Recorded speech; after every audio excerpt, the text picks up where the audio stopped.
عشق کیوں ہوتا ہے؟ ایک بار حضرت امام جعفر صادق علیہ السلام سے کسی نے پوچھا، عشق کیوں ہوتا ہے؟ کوئی انسان کسی انسان کو اتنا اچھا کیوں لگتا ہے کہ اس کے سامنے ساری کائنات کچھ نہیں لگتی؟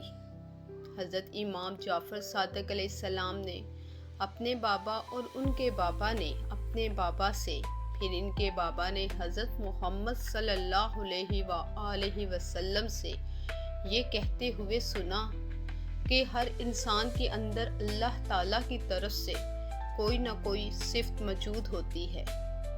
کوئی رحم دل ہوتا ہے، کوئی سخی ہوتا ہے، کوئی شجاع ہوتا ہے اور کوئی انسان عادل ہوتا ہے۔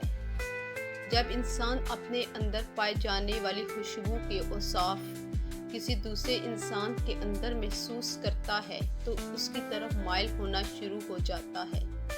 اس سے بات کرنا، اس سے ملنا، اس سے دیکھنا اسے اچھا لگتا ہے۔